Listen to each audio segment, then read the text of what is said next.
On March 14, 1953, Judicial Agent Harold Mendoza pushed through the iron gates of Riverside Ranch with the routine expectation of finding only misplaced commercial documents. The coordinates of the location appeared in the case file of cattle trader Franklin Salinas, who had disappeared 3 weeks earlier after heading to this property in the arid lands of Arizona. The morning air carried the familiar aroma of livestock and dry earth, but also something else, a sickly sweet smell that Mendoza couldn't identify until hours later, when it was too late to forget it. In his pocket he carried a small black leather notebook in which he would record the most disturbing details of his career. On the main desk of the house he would find another identical notebook, but stained with substances that were never officially analyzed. If this case impacts you, subscribe and tell us in the comments what you think about the limits of family manipulation. Behind those walls of adobe and volcanic stone, built during the bloody years of the Apache Wars, a ritual had been developing for 3 decades that would challenge any legal precedent in the United States. At the center of this labyrinth of lies and psychological manipulation was Sarah Johnson, a 33-year-old woman whose eyes had never contemplated a world beyond these gates, and who had survived her entire life consuming what she believed was medicine for a rare disease. Neighbors in the region knew this case as the Lamb's Confinement, due to the explanation the Johnson family had maintained for decades about the strange nighttime noises and constant meat shipments that arrived at the property. The official story of Sarah's illness began when she turned 5 years old. According to later testimonies from the ranch's oldest workers, the girl had suddenly developed extreme pallor and episodes of weakness that apparently alarmed her parents. Don Herman consulted with doctors from Phoenix who supposedly diagnosed a rare blood condition that required a special diet rich in specific proteins. The family narrative maintained that only certain types of meat, processed in a particular way, could keep Sarah's health stable. This explanation consolidated as unquestionable truth in the microcosm of the ranch, reinforced by geographic isolation and the unquestionable patriarchal authority that Don Herman exercised over all inhabitants of the property. The authorities' initial hypothesis centered on cattle smuggling, but the first findings in the meticulously organized archives of Don Herman Johnson would reveal a much more sinister operation. The Diocesan Archive of Phoenix still preserves today the letters that the local pastor, Father Eugene Martinez, regularly sent to the bishopric, expressing his concern about the unchristian practices rumored at the ranch, although he never specified the exact nature of his suspicions. These missives, dated between 1935 and 1952, describe a pattern of family behavior that had gradually become more hermetic and ritualized, with private ceremonies that deliberately excluded participation from local clergy. Parish records reveal that the Johnson family had stopped attending Sunday Mass in 1932, claiming that Sarah's condition made her vulnerable to diseases she might contract in public places. Father Martinez attempted multiple times to make pastoral visits to the ranch, but was always received at the main gate by Don Herman, who courteously but firmly declined any attempt to bless the house or interact with other family members. In a particularly revealing letter, dated April 1948, the priest wrote to the bishop, "Your Excellency, my uneasiness about the Johnsons persists. Workers who occasionally come to town for midnight mass speak in whispers of strange noises and peculiar odors emanating from the main house during moonless nights." The family operation followed precise logistics that had remained unchanged for decades.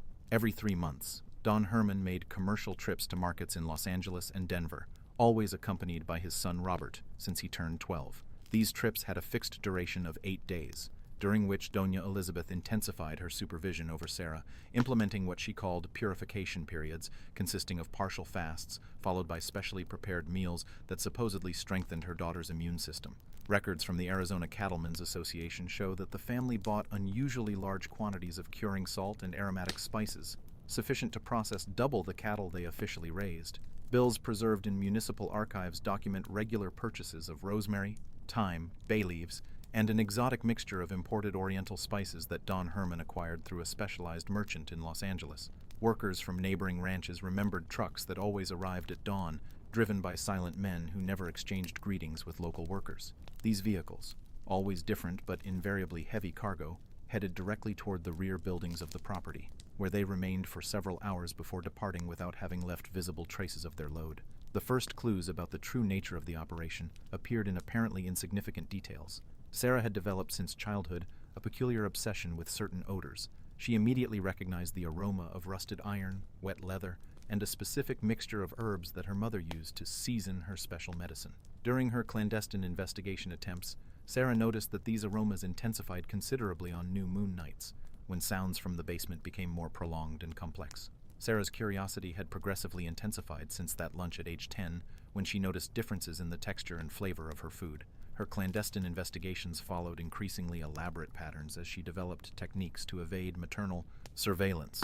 She learned to walk barefoot through stone hallways to minimize noise, to feign fever episodes to justify nighttime awakenings, and to use small mirrors to observe activities in adjacent rooms without exposing her presence.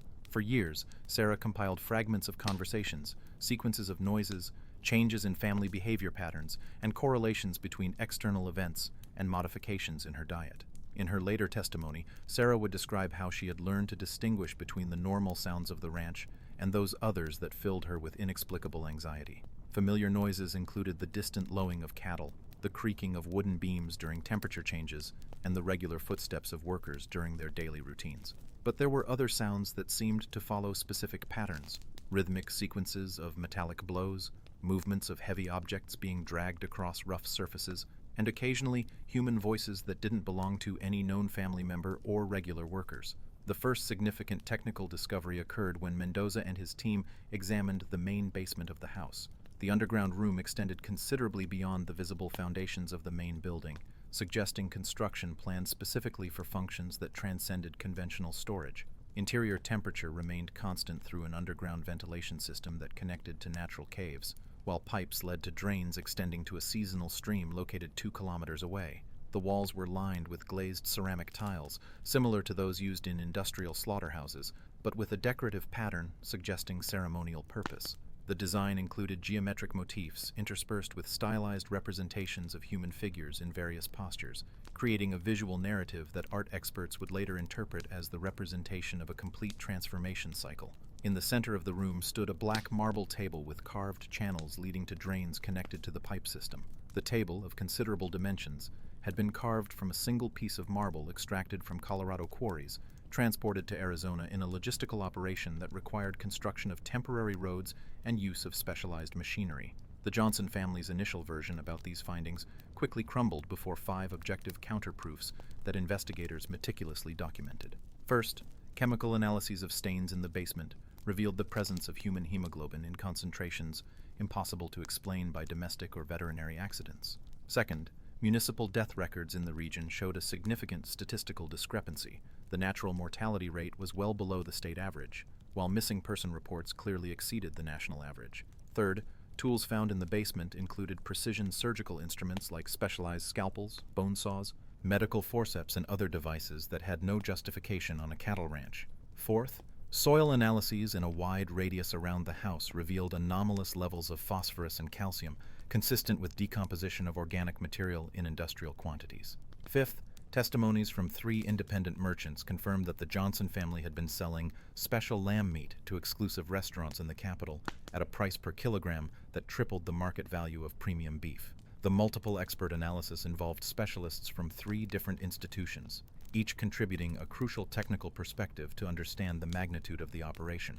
Dr. Michael Herrera, forensic pathologist at Denver General Hospital, determined that processing techniques found in the basement revealed detailed anatomical knowledge and practical experience, suggesting years of methodological refinement. Professor of Criminal Anthropology Albert Vasquez from Colorado State University concluded that the group's psychological structure evidences intergenerational transmission of antisocial pathologies with specific ritual characteristics that transcend simple individual psychopathy. Industrial chemist Fernando Salazar, independently contracted by the Attorney General's office, determined that methods used for treating organic materials demonstrate technical mastery comparable to the most advanced processing companies of the era. The investigation took an unexpected turn when Sarah Johnson, after 6 weeks in protective custody, managed to remember the exact location of personal diaries that her mother had kept hidden for decades. This crucial moment occurred during a therapeutic session directed by Dr. Charles Bermudez, a psychiatrist specializing in family trauma, who had been working patiently to help Sarah separate real memories from mental constructions implanted by years of psychological manipulation. Sarah remembered that Doña Elizabeth performed writing rituals every night after administering her special medicine, retiring to a room that Sarah had believed was intended exclusively for sewing. During one of her clandestine investigation episodes, Sarah had managed to briefly observe her mother writing in notebooks that she then stored in a secret compartment behind a cabinet that apparently contained only embroidery materials. The discovery of these documents not only confirmed investigators' most disturbing suspicions, but revealed a level of planning and sadism that exceeded any previous estimate. Doña Elizabeth's writings, written in meticulous calligraphy that dramatically contrasted with their content, documented every aspect of psychological manipulation exercised over Sarah for more than 2 decades.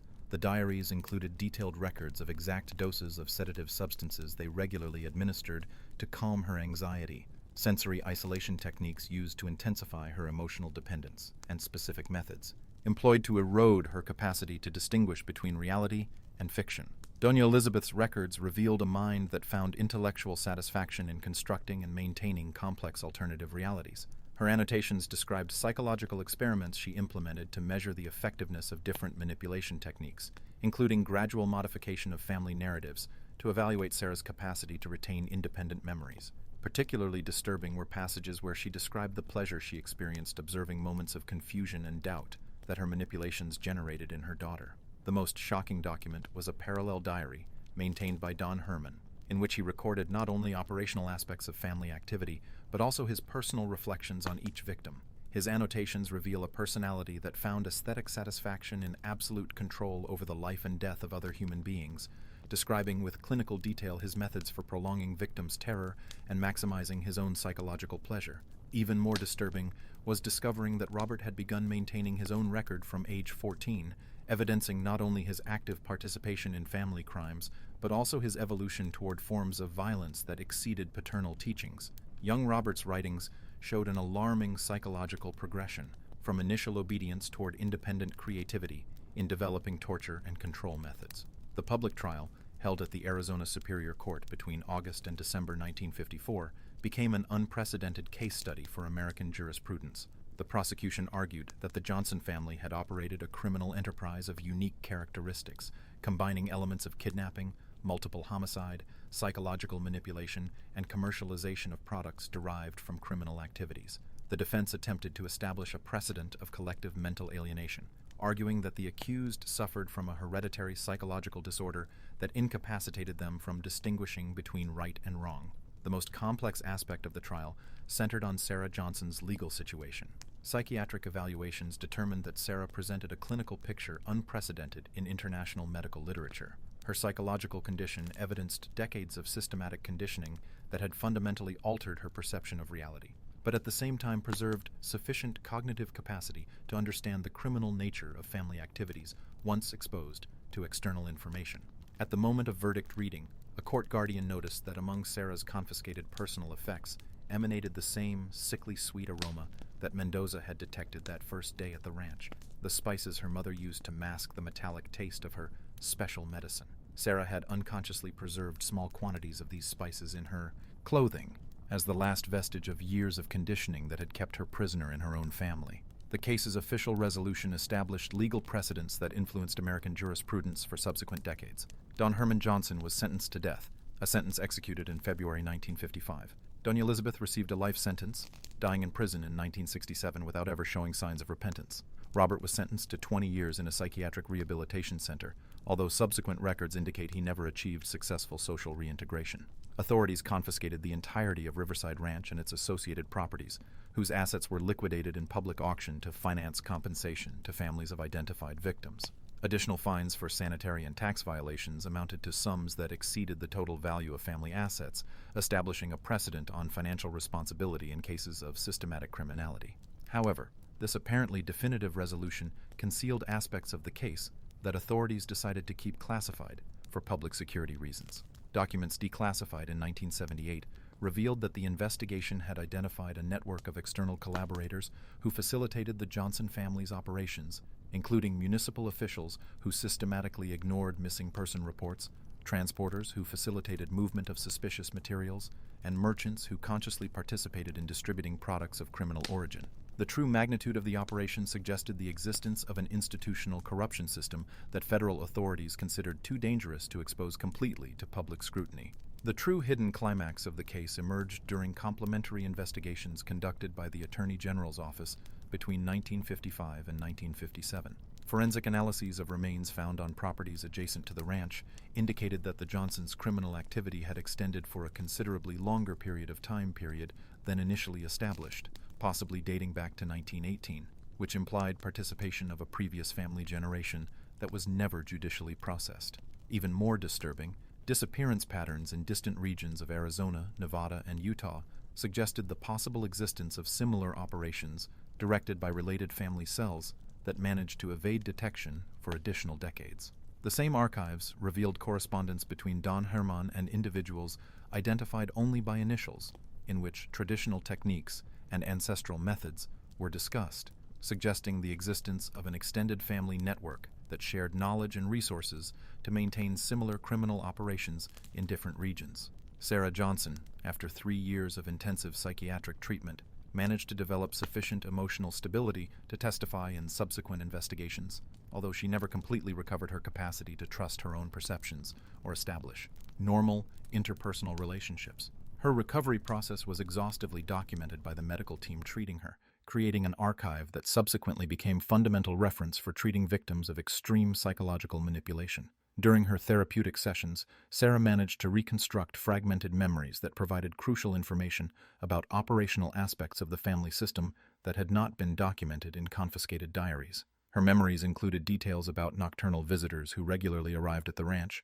family ceremonies that followed specific calendars related to inverted religious dates, and conversations she had overheard about other families that maintained similar traditions in distant regions. In 1962, Sarah was relocated under a new identity to a distant city, where she lived until her natural death in 1991. Her new life was carefully structured by authorities to provide the stability and support necessary for her psychological survival, but also to maintain her under discreet supervision that guaranteed both her security and protection of classified information she possessed. Her final years were marked by constant writing activity, producing thousands of pages of memoirs and reflections that remain in custody in the Department of Justice archives, considered too disturbing for general publication. In her memoirs, Sarah describes with chilling detail how she had gradually internalized the perverse logic of the family system, coming to experience genuine gratitude toward her parents for the sacrifices they made to maintain her health. For years, she had interpreted her mother's tears as evidence of profound maternal love, without understanding that Doña Elizabeth was carefully documenting every emotional response to perfect her manipulative techniques. The contemporary relevance of the Johnson case transcends its historical value as an extreme example of family pathology. The documented methods have influenced development of protocols for investigating multiple disappearances, treatment techniques for victims of psychological manipulation, and forensic evaluation tools for identifying family dynamics that facilitate normalization of criminal behaviors in apparently domestic contexts. The sickly sweet odor that Harold Mendoza detected that March 14, 1953, came from aromatic spices that Doña Elizabeth used to mask the metallic taste of the medicine she administered daily to her daughter. Decades later, when psychological trauma specialists interviewed Sarah Johnson for the last time, she mentioned that she could still distinguish that specific combination of aromas and that it invariably transported her back to her childhood years when she sincerely believed her parents cared for her with extraordinary love. The small black leather notebook that Mendoza carried in his pocket that day is preserved in the archives of the Arizona Superior Court, its yellowed pages testifying to the first official documentation of a case that redefined American legal understanding about the limits of individual responsibility in contexts of extreme family manipulation. The most disturbing lesson of the Johnson case doesn't reside in the magnitude of crimes perpetrated, but in the demonstration of how apparently normal family structures can be perverted to serve destructive purposes for generations. Doña Elizabeth's capacity to maintain a facade of loving motherhood while systematically destroying her own daughter's psychological autonomy illustrates the fundamental vulnerability of family bonds to individuals with malicious intentions and exceptional manipulative capabilities. In an era where families face growing pressures and increased social isolation, the Johnson case serves as a somber reminder of the importance of maintaining external support networks and community supervision mechanisms that can detect and intervene in family abuse situations before they reach irreversible dimensions. If this analysis has been revealing about the hidden dangers of family manipulation, subscribe for more investigations exploring the darkest limits of human behavior and share in the comments your reflections on how societies can better protect vulnerable individuals within their own families.